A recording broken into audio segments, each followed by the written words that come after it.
പ്രിയേക ദൈവത്തിൻ്റെ തിരുനാമത്തിന് മഹത്വം ഉണ്ടാകട്ടെ. കർത്താവിൽ പ്രിയ സഹോദരങ്ങളെ, യേശു ക്രിസ്തു അനേകരെ എന്നും വിളിച്ചുകൊണ്ടിരിക്കുന്നു. തൻ്റെ ഇഹലോക ജീവിതത്തിൽ തന്നോടൊപ്പം പ്രവർത്തിക്കുവാൻ തക്കതിനോണം, തൻ്റെ ശിഷ്യന്മാരായി അനുഗമിക്കുവാൻ തക്കതിനോണം അനേകരെ വിളിച്ചിട്ടുണ്ട്. അനേകർ ആ വിളി കേട്ട് കർത്താവിനെ പിൻപറ്റി. എന്നാൽ പലവിധമായ അസൗകര്യങ്ങൾ പറഞ്ഞ് അനേകർ ആ വിളിയെ തിരസ്കരിക്കുകയും ചെയ്തതായിട്ട് തിരുവചനം രേഖപ്പെടുത്തുന്നുണ്ട്. അപ്പോൾ യേശുവിൻ്റെ വിളി കേൾക്കുമ്പോൾ അതിനെ തിരസ്കരിക്കുകയോ സ്വീകരിക്കുകയോ ചെയ്യുവാനുള്ള സ്വാതന്ത്ര്യം കേൾവിക്കാർക്കുണ്ട്. ഇന്ന് നിങ്ങളോടൊപ്പം ചിന്തിക്കുവാൻ ഞാൻ ആഗ്രഹിക്കുന്നത്, ഇപ്രകാരം യേശുവിൻ്റെ വിളി കേട്ട രണ്ട് ചെറുപ്പക്കാരുടെ പ്രതികരണമാണ്. യേശുവിൻ്റെ വിളി കേൾക്കുക എന്ന് പറയുമ്പോൾ അനേകർക്ക് ആ വിളിയെ അനുസരിക്കുവാൻ കഴിയാത്തത് ആ വിളിയിൽ അടങ്ങിയിരിക്കുന്ന ദൈവത്തിൻ്റേതായിട്ടുള്ള സ്നേഹവും ദൈവത്തിൻ്റെ കരുതലും മനസ്സിലാക്കുവാൻ കഴിയാത്തതിനാലാണ്. ആ വിളിയിൽ അടങ്ങിയിരിക്കുന്ന ദൈവത്തിൻ്റെ സ്നേഹമെന്ന് ഞാൻ പറയുമ്പോൾ വിളിക്കപ്പെടുന്നവർ ചുരുക്കമാണ്. ഒരു ഭവനത്തിൽ 10 മക്കളുണ്ടായാൽ 5 മക്കളുണ്ടായാൽ 5 പേരെയും ഒരുപോലെ ദൈവം വിളിക്കുകയില്ല. ഒരിടവകയിൽ, ഒരു സമൂഹത്തിൽ നിന്ന് ദൈവം വിളിക്കുന്നവർ ദൈവത്തിന് പ്രത്യേകം ഉദ്ദേശമുള്ളവരെയാണ്. എന്നാൽ പലപ്പോഴും ആ വിളി സ്വീകരിക്കുവാനോ തിരസ്കരിക്കുവാനോ ഉള്ള സ്വാതന്ത്ര്യം വിളി കേൾക്കുന്നവർക്കുണ്ട്. ആ വിളി കേട്ട് ഇറങ്ങിത്തിരിച്ചാൽ ഉണ്ടാകുന്ന അനുഗ്രഹങ്ങളെക്കുറിച്ചോ താൻ നൽകുവാൻ പോകുന്ന പദവികളെക്കുറിച്ചോ അവരെ മറ്റു രീതികളിൽ അവർക്കുണ്ടാകാൻ പോകുന്ന എല്ലാവിധമായ നന്മകളെക്കുറിച്ചോ ഒന്നും വിളിക്കുമ്പോൾ കർത്താവ് പറഞ്ഞിട്ടില്ല, പറയാറുമില്ല. വിളി കേൾക്കാതെ പോവുകയാണെങ്കിൽ അവരുടെ മുമ്പിലുള്ള ഭവിഷ്യത്തുകൾ എന്തൊക്കെയാണെന്ന് കർത്താവ് വിവരിക്കാറില്ല. Today we see many are called by the Lord, but very few accept the call, obey the call. In Jesus' times, when Jesus started his public ministry, we find that he called many. Some of them followed and some of them refused. People refused because they had their own reasons, and Jesus never bothered about their reasons. And when he called people, he didn't promise them anything. So it was their choice to obey this man, to follow this man out of their own choice. It was their own decision, because Jesus never promised them anything. He just called them, follow me, and they followed. They did not know about the difficulties and the very, very sorrowing situations that they may have to face, or the persecutions that lay await for them. Nothing. Jesus didn't tell them about that. Neither did Jesus tell them about the blessings that they are going to gain if they follow him. So none of these things were spoken. There was only the call. So I just want to share with you the response of 2 men, young men, who were called by Jesus. We find that in Mark chapter 1 verse 20. യേശുവിൻ്റെ വിളി കേട്ട് ഇറങ്ങിത്തിരിച്ച, അല്ലെങ്കിൽ യേശുവിൻ്റെ വിളി കേട്ട 2 ചെറുപ്പക്കാരുടെ പ്രതികരണമാണ് ഇന്ന് നിങ്ങളോടൊപ്പം ചിന്തിക്കുവാൻ ആഗ്രഹിക്കുന്നത്. വിശുദ്ധ മർക്കോസിൻ്റെ സുവിശേഷം 1-ാം അധ്യായം 20-ാം വാക്യത്തിൽ അത് കാണുവാൻ കഴിയും. ഉടനെ അവൻ അവരെ വിളിച്ചു. അവർ പിതാവായ സെബദിയെ കൂലിക്കാരോടുകൂടെ പടകിൽ വിട്ടിട്ട് അവനെ അനുഗമിച്ചു. നാം ഇവിടെ വളരെ വ്യക്തമായ ഒരു ചിത്രം കാണുകയാണ്. കർത്താവ് ഗലീല കടപ്പുറത്ത് കൂടി നടന്നു പോകുമ്പോൾ ഒരു പടകിലിരുന്ന് വല നന്നാക്കുന്ന 2 ചെറുപ്പക്കാരെയും അവരുടെ പിതാവിനെയും അവരോടൊപ്പം പ്രവർത്തിച്ചിരുന്ന കൂലിക്കാരെയും കാണുകയാണ്. അപ്പോൾ ഈ 3 കൂട്ടരാണ് ആ പടകിലുണ്ടായിരുന്നത്. 2 ചെറുപ്പക്കാർ, അവരുടെ പിതാവ്, അവരുടെ ജോലിക്കാർ. നാം മനസ്സിലാക്കേണ്ട കാര്യം, കർത്താവ് വളരെ പ്രത്യേകമായി ഈ 2 ചെറുപ്പക്കാരെയാണ് വിളിക്കുന്നത്. അവൻ്റെ വിളിക്ക് വളരെ പ്രത്യേകതയുണ്ടായിരുന്നു. കർത്താവ് ഇവരുടെ പിതാവായ സെബദിയെ വിളിച്ചില്ല. ഇവരുടെ കൂടെ പ്രവർത്തിച്ചിരുന്ന ജോലിക്കാരായ ആ മനുഷ്യരെയും കർത്താവ് വിളിച്ചില്ല. ഒരുപക്ഷെ കർത്താവ് അവരെ വിളിക്കുമായിരുന്നെങ്കിൽ അവർക്കുണ്ടാകാമായിരുന്ന പ്രതികരണങ്ങൾ വ്യത്യസ്തമാകുമായിരുന്നു. എന്നാൽ കർത്താവ് ഈ 2 ചെറുപ്പക്കാരെ വിളിക്കുമ്പോൾ അവരുടെ മുൻപിൽ ഒരുപാട് പ്രതികൂലങ്ങൾ ഉണ്ടായിരുന്നു. കർത്താവിനെ അനുഗമിക്കുവാൻ തക്കതിന് വണ്ണമുള്ള ഒരു സാഹചര്യമല്ലായിരുന്നു അവരുടെ മുമ്പിലുള്ളത്. We find there were 3 sets of people there. We find the 2 brothers, James and John, and then we find their father Zebedee and also their servants. So among these 3 sets of people on board the ship, we find that Jesus called only John and James.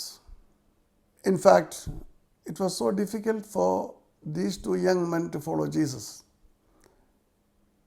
And we see the response of these young men to the call of Jesus. അവർ ആ വിളി കേൾക്കുമ്പോൾ അവരുടെ മുൻപിൽ ഒരുപാട് തടസ്സങ്ങളുണ്ട്. ഒന്നാമതായിട്ട് അവർ വളരെ ചെറുപ്പമായിരുന്നു. അവരുടെ മുൻപിലൊരു വലിയ ഭാവിയുണ്ട്. ആരും അറിയാത്ത ഒരു മനുഷ്യൻ, മുൻ പരിചയമില്ലാത്ത ഒരു മനുഷ്യൻ, മറ്റ് യാതൊരു ഭാവി കാര്യങ്ങളും പറയാതെ മുൻപോട്ട് പോകുന്ന ഒരു മനുഷ്യൻ. അങ്ങനെയുള്ളൊരു വ്യക്തി വിളിക്കുമ്പോൾ ആ വിളി എങ്ങനെയാണ് അനുസരിക്കേണ്ടത്? മുൻപരിചയമുണ്ടെങ്കിൽ, മുൻപ് പ്രവർത്തിച്ച് ഒരാളുടെ എല്ലാവിധമായ കാര്യങ്ങളും മനസ്സിലാക്കുവാൻ കഴിഞ്ഞിട്ടുണ്ടെങ്കിൽ ആ വ്യക്തിയെ അനുഗമിക്കുവാൻ പ്രയാസമില്ല. എന്നാൽ ആ വ്യക്തിയെക്കുറിച്ച് യാതൊരു തിരിച്ചറിവുമില്ല. വ്യക്തി എന്താ പ്രവർത്തിക്കാൻ പോകുന്നതെന്ന് അറിഞ്ഞുകൂടാ. മറ്റ് കാര്യങ്ങളൊന്നും അറിയാതെ എന്നെ അനുഗമിക്കുക എന്ന് പറയുമ്പോൾ ആ വിളിയെ അനുസരിക്കുവാൻ അല്പം ബുദ്ധിമുട്ടാണ്. അവർ ചെറുപ്പക്കാരാണ്. അവരുടെ മുമ്പിൽ വലുതും വിശാലവുമായ ഒരു ഭാവിയുണ്ട്. അപ്പോൾ ആ വലിയ ഭാവിയെ നഷ്ടപ്പെടുത്തിക്കൊണ്ടാണ് പോകേണ്ടത്. അവർക്ക് ആവോളം ധനമുണ്ട്. കാരണം ധനമില്ലെങ്കിൽ വേലക്കാരെ വെച്ചിട്ട് പ്രവർത്തിക്കുവാൻ കഴിയുകയില്ല. മുക്കന്മാരാണ്, വലയുണ്ട്, വള്ളമുണ്ട്, എല്ലാമുണ്ട്. അപ്പോൾ ഇങ്ങനെയുള്ള സാഹചര്യത്തിൽ യേശുവിൻ്റെ വിളി കേട്ട് ഇറങ്ങിത്തിരിക്കുക ബുദ്ധിമുട്ടുള്ള കാര്യമാണ്. മാത്രമല്ല, അവരാ വിളി കേട്ട് യേശുവിന് പിന്നാലെ ഇറങ്ങിത്തിരിക്കണമെങ്കിൽ അവർ അവരുടെ പിതാവിനെ വേർപിരിയണം. സാധാരണഗതിയിൽ പിതാവ് വാർദ്ധക്യത്തിലേക്ക് എത്തുമ്പോൾ ആ പിതാവിനെ അന്വേഷിക്കേണ്ടത് മക്കളാണ്, സംരക്ഷിക്കേണ്ടത് മക്കളാണ്, ശുശ്രൂഷിക്കേണ്ടത് മക്കളാണ്. അപ്പോൾ അങ്ങനെയുള്ളൊരു സാഹചര്യത്തിൽ ആ പിതാവിനെ അവിടെ വെച്ച് ഉപേക്ഷിക്കുക എന്ന് പറയുമ്പോൾ ആ പിതാവിനോട് യാത്ര പറഞ്ഞ് യേശുവിൻ്റെ പിന്നാലെ പോവുക എന്ന് പറയുന്നത് ബുദ്ധിമുട്ടുള്ള കാര്യമാണ്. മാത്രമല്ല, ഒന്ന് കൂടി ആലോചിക്കുവാൻ അമ്മ അവിടെ കൂടെയില്ല, പിതാവ് മാത്രമേ ഉള്ളൂ. അങ്ങനെ ഇരിക്കുന്ന സാഹചര്യത്തിൽ ഒരു തീരുമാനമെടുക്കുവാൻ വളരെ ബുദ്ധിമുട്ടുണ്ട്. കർത്താവ് വിളിച്ചു, കർത്താവ് പോയാലും അനുഗമിക്കുകയാണെങ്കിൽ ഉടൻ അനുഗമിക്കണം. അതിനകത്തിൽ മറ്റ് യാതൊരു വിധത്തിലുള്ള കലർപ്പുമില്ല. അപ്പോൾ അതൊരു പ്രയാസമുള്ള കാര്യമാണ്. പിതാവിനെ ഉപേക്ഷിക്കണം. രണ്ടാമതായിട്ട് അവർക്ക് ഉപജീവനം നൽകിക്കൊണ്ടിരുന്നത് വലയാണ്. കാരണം ഇവർ മീൻപിടുത്തക്കാരാണ്. അങ്ങനെ അവരുടെ ഉപജീവനത്തിൻ്റെ മാർഗമായ ആ വലകളെ ഉപേക്ഷിക്കണം. To follow Jesus, first they had to forsake their father, because If they forsake him, there's nobody to look after him. He is also getting aged and old. So naturally, a father's desire would be always the children to be with him, because they would look after him. Whereas here, Jesus is calling these two, and they have to forsake their father and go. And to take an early decision, their mother is not with them. So, in this situation, it was difficult for them to make a choice. And moreover, they were young men. There was a great future lying ahead of them. If they had to obey the call, that means they had to follow a man whom they know nothing of. They do not know what sort of principle he has. They do not know what sort of work is laying ahead of him. All what they know is the call. And then we find they have to abandon their father. That means you have to abandon the earthly relationship. And secondly, they have to abandon the nets, which means that was their livelihood. അപ്പോൾ ലോകത്തെ നിൻ്റെ ലോകവുമായിട്ടുള്ള ബന്ധത്തെ ആദ്യമേ വേർപിരിയണം, പിന്നെ നിൻ്റെ ഉപജീവനത്തിലുള്ള മാർഗത്തെ വേർപിരിയണം. അങ്ങനെ അവരുടെ ജോലിക്കാരുമായിട്ട് വേർപിരിയണം. അവർക്കെല്ലാം ചെയ്യുവാൻ തക്കവണ്ണം ജോലിക്കാരുണ്ട്, ധനികരാണ്. അപ്പോൾ ഇനിമേലാൽ ആ ജോലിക്കാരുണ്ടാവുകയില്ല. ആ ജോലിക്കാരെയും അവിടെ വെച്ച് അവരെ പിരിയണം.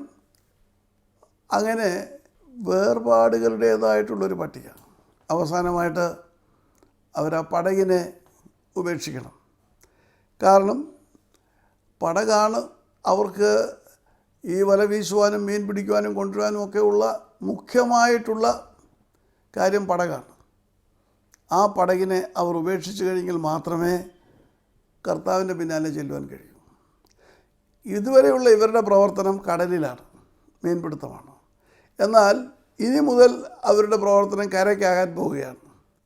ഇതുവരെ അവർ പിടിച്ചത് മത്സ്യങ്ങളെയാണ്, ഇനിയും അവർ പിടിക്കുവാൻ പോകുന്നത് മനുഷ്യരെയാണ്.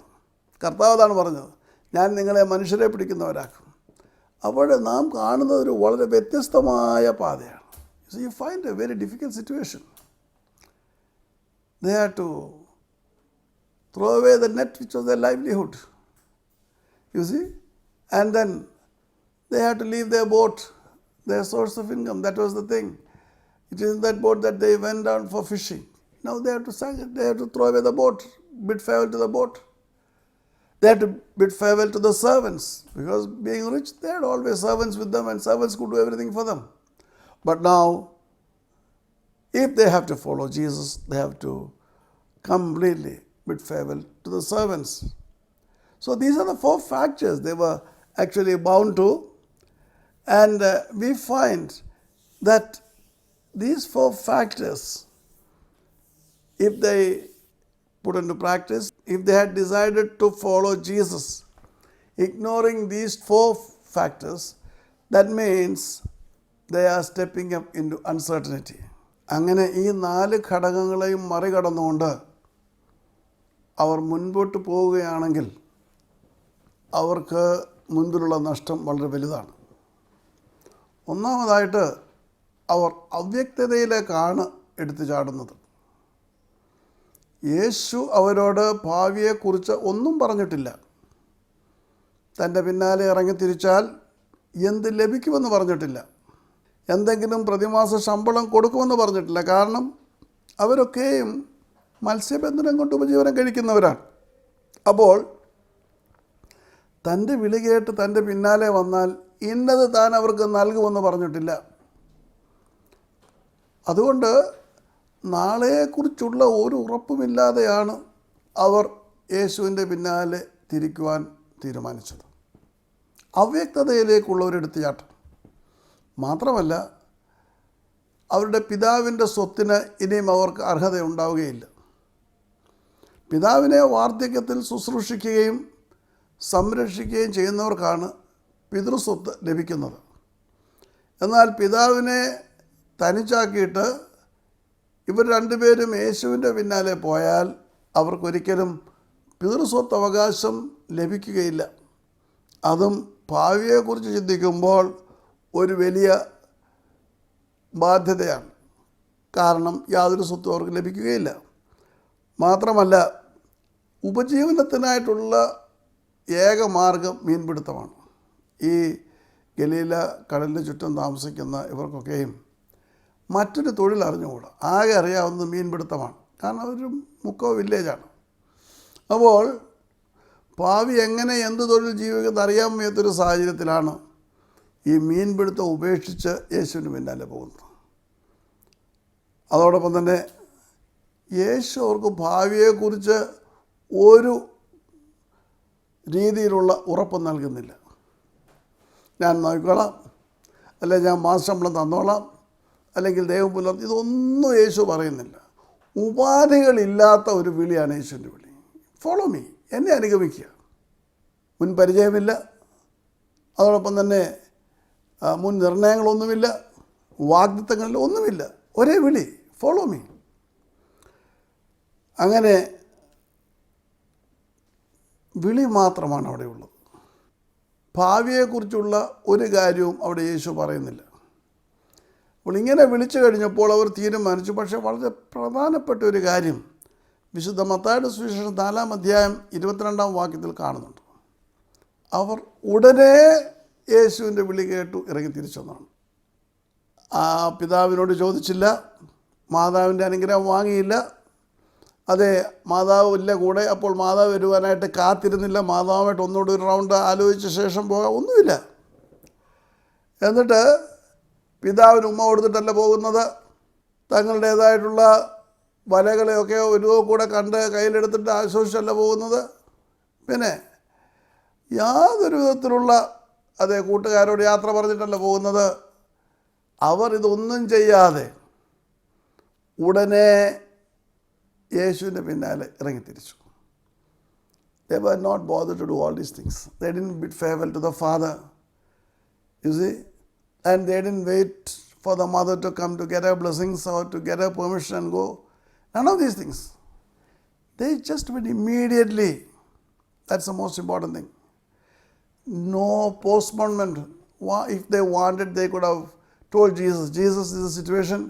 You know that in a family, the mother is a very important factor and we have to take a decision in the presence of the mother. But unfortunately, the mother is not with us today. So, let the mother come and we will have a round of discussion and then we would decide to follow you or not. So, that is a great thing. Postponement. Today, many cannot follow Jesus because of postponements. ഇന്ന് അനേകർക്ക് യേശുവിൻ്റെ പിന്നാലെ പോകാൻ കഴിയാത്തതിൻ്റെ കാരണം നീട്ടിവെക്കലാണ്. യേശുവിൻ്റെ വിളി കേൾക്കുമ്പോൾ ഉടൻ പിശാച് എന്തെങ്കിലും ഒരു കാര്യമായ കാരണം കൊണ്ടുവരും. ആ കാരണം കൊണ്ട് യേശുവിനെ അനുഗമിക്കുവാനുള്ള ആ വലിയ സന്ദർഭത്തെ അവർ നീട്ടിവെക്കുകയാണ്, മാറ്റിവെക്കുകയാണ്. ഇവൻ കൊണ്ടുവന്ന കാരണം ഒരിക്കലും പ്രാവർത്തികമാക്കുകയില്ല. നഷ്ടമായി പോകുന്നത് നമ്മൾക്ക് ഉള്ള കാര്യങ്ങൾ മാത്രമാണ്. കാര്യം യേശുവിൻ്റെ പിന്നാലെ ഇറങ്ങിത്തിരിക്കുവാൻ തക്കവണ്ണം കഴിയാതെ ഓരോരോ കാര്യകാരണം പറഞ്ഞ് നീട്ടിവെക്കുകയും മാറ്റിവെക്കുകയും ചെയ്യുന്ന ഒരു വ്യക്തിക്ക് ഒരിക്കലും യേശുവിനെ പിൻപറ്റുവാൻ കഴിയുകയില്ല. Postponement. See, Satan very cleverly uses the weapon of postponement. James and John could have told them, told Jesus, we want some time. We need to ask our mommy, she's not here today, so give us some time so that we can think over and then decide. But you see, Jesus made a call and that call is very, very specific. And he wants an answer immediately. Follow me, that's it. Follow me after your mommy coming, follow me after your discussion, nothing like that. Follow me means it's an instant command. And they had to either follow him or refuse the call. So this is very important. Today many postponing their decisions. When one situation comes, they will postpone thinking that situation can be sorted out. And when again the next time it comes, the call comes, again there is something else that you postpone. And so these postponements keep you away from Jesus, drawing you away from Jesus. And in many cases, that can never happen. The following Jesus, obeying the call can never happen. We find that these young men had to undergo all these strains to follow Jesus. And they did follow Jesus. Ignoring all these hurdles, they did follow Jesus. And they became mighty apostles. അപ്പോൾ ഇങ്ങനെയുള്ള അനേക കാര്യങ്ങൾ ഉപേക്ഷിച്ചുകൊണ്ട് വേണം യേശുവിൻ്റെ പിന്നാലെ പോകുവാനായിട്ട്. ഒന്നും മാറ്റിവെക്കാൻ സാധ്യമല്ല, നീട്ടിവെക്കാൻ സാധ്യമല്ല. യേശുവിൻ്റെ വിളി കേൾക്കുക, അതിനനുസരിക്കുക, പുറപ്പെടുക, അത്രമാത്രം. എൻ്റെ മാതാവ് ഇവിടെ ഇല്ലല്ലോ, മാതാവ് വന്നിട്ട് ആലോചിച്ചിട്ട് ചെയ്യാം, ഇല്ല, സാധ്യമല്ല. ഞങ്ങളുടെ കുടുംബത്തിലുള്ള എല്ലാവരും കൂടെ ഒരുമിച്ചിരുന്ന് ആലോചിച്ചിട്ട് ചെയ്യാം, സാധ്യമല്ല. ഈ വിളി നിനക്ക് വേണ്ടി മാത്രമുള്ളതാണ്. നീ മാത്രം ചിന്തിക്കേണ്ടതാണ്, നീ മാത്രം തീരുമാനമെടുക്കേണ്ടതാണ്. ആ വിളി അവർ കേട്ടു. അവർ പരിപൂർണമായിട്ട് ദൈവഹിതത്തിനായിട്ട് സ്വയം സമർപ്പിച്ചു. അവർക്ക് മാറ്റിവെക്കേണ്ട ആവശ്യമില്ല. കാരണം യേശുവിനെ പിൻപറ്റുവാൻ ഒരു വ്യക്തി ആഗ്രഹിച്ചാൽ അവർ മാറ്റിവെക്കുകയോ നീട്ടിവെക്കുകയോ ചെയ്യുന്ന പ്രശ്നമില്ല. അതെ, അനേകർ മാറ്റിവെക്കുന്നത് ദൈവത്തിൻ്റെ കാര്യമാണ്, അനേകർ നീട്ടിവെക്കുന്നത് ദൈവത്തിന് വേണ്ടിയുള്ള പ്രവർത്തനങ്ങളാണ്. എന്നാൽ യേശുവിനെ സ്നേഹിക്കുന്ന ഒരു വ്യക്തിക്ക്, യേശുവിന് വേണ്ടി ജീവിക്കുവാൻ തീരുമാനിച്ച ഒരു വ്യക്തിക്ക്, യേശുവിന് വേണ്ടി പ്രവർത്തിക്കുവാൻ എടുത്തിയാടുന്ന ഒരു വ്യക്തിക്ക് മാറ്റിവെക്കലെന്നോ നീട്ടിവെക്കലെന്നോ ഉള്ള കാര്യം അവൻ്റെ ജീവിതത്തിലില്ല. അവർ തീരുമാനിക്കുന്നു, ആ തീരുമാനമനുസരിച്ച് ഉടൻ പ്രവർത്തിക്കുന്നു. നമ്മുടെ ആത്മീയ ജീവിതങ്ങളിൽ ഇത് നമുക്ക് പാഠങ്ങളാകണം. We have to decide, not after some time. There's no use of postponing things. When you hear the call, you have to make a fast decision, either to refuse or accept that offer, to accept that call. It all depends on the individual. It depends on how you respond. We find that the response is what matters. Because if you postpone it, the postponement can go again and again, because each time a new problem would come up. But here, there is no postponement at all. They heard the call, they just bid farewell to everything and just followed Jesus. The Father was there, the servants were there, their net was there, their boat was there. They completely left everything behind. അവരെല്ലാം വിട്ടു, എന്നിട്ട് യേശുവിനെ അനുഗമിച്ചു. നഷ്ടപ്പെടുവാൻ ഒരുപാടുണ്ടായിരുന്നു. തങ്ങളെ ചെറുപ്പം മുതൽ പോറ്റി പുലർത്തിയ മാതാപിതാക്കന്മാർ, അതേ, തങ്ങളെ വല വീശുവാൻ അഭ്യസിപ്പിച്ച് അതേ ആ വലകൾ ഉപയോഗിച്ച് വീശി തുടങ്ങിയ ആ വലകൾ, തങ്ങളുടെ പടക്, പിന്നെ തങ്ങളുടെ വേലക്കാർ, ഇങ്ങനെ അവർക്ക് വിട്ടുപോകുവാനായിട്ട് ഒരുപാട് കാര്യങ്ങളുണ്ടായിരുന്നു. എന്നാൽ അവയൊക്കെയും അവർ പിന്നാലെ എറിഞ്ഞു കളഞ്ഞു. എന്നിട്ട് അവർ യേശുവിൻ്റെ വിളി കേട്ടു. യേശുവിൻ്റെ പിന്നാലെ ഗലീല കടൽ തീരത്തുകൂടി അവർ മുൻപോട്ട് പോവുകയാണ്. എൻ്റെയും നിങ്ങളുടെ ആത്മീയ ജീവിതത്തിൽ പലപ്പോഴും ഈ വിളി നാം കേൾക്കാറുണ്ട്. പക്ഷേ യാക്കോബിനെയും യോഹന്നാനെയും പോലെ സമ്പൂർണ്ണമായിട്ട് നമുക്ക് അനുസരിക്കുവാൻ കഴിയാത്തത് നമ്മുടെ ജീവിതത്തിൽ പറ്റിപ്പിടിച്ചിരിക്കുന്ന ചില ബന്ധങ്ങൾ, ചില കാര്യങ്ങൾ നമുക്ക് പറിച്ചു കളയുവാൻ കഴിയുന്നില്ല എന്നുള്ളത് കൊണ്ടാണ്. യേശുവിൻ്റെ വിളി കേട്ട് അവൻ്റെ പിന്നാലെ ഇറങ്ങിത്തിരിക്കുവാൻ തക്കവണ്ണം ഈ വചനം കേട്ട ഓരോരുത്തർക്കും മുഖാന്തരം ഒരുക്കട്ടെ എന്ന് പ്രാർത്ഥിച്ചുകൊണ്ട് വാക്കുകൾ ചുരുക്കുന്നു. നമുക്ക് പ്രാർത്ഥിക്കാം.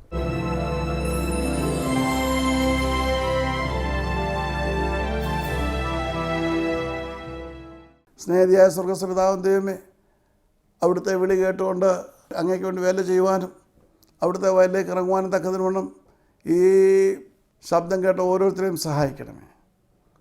അവരുടെ ഹൃദയങ്ങളെ തുറക്കണമേ. മാറ്റിവെക്കാനല്ല, നീട്ടിവെക്കാനല്ല, പിന്നെയോ അവിടുത്തെ നാമമഹത്വത്തിനായിട്ട്, അവിടുത്തെ വേലയ്ക്കായിട്ട് ഉടനടി ഇറങ്ങുവാൻ തക്കതിന് വേണം ഇത് കേട്ട ഓരോരുത്തരെയും സഹായിക്കുകയും അനുഗ്രഹിക്കുകയും ചെയ്യണമെന്ന് യേശുവിനെ അപേക്ഷിക്കുന്ന കൃപയുടെ കേൾക്കുമാറാണമേ. ആമേൻ. ദൈവം നമ്മെ അനുഗ്രഹിക്കട്ടെ.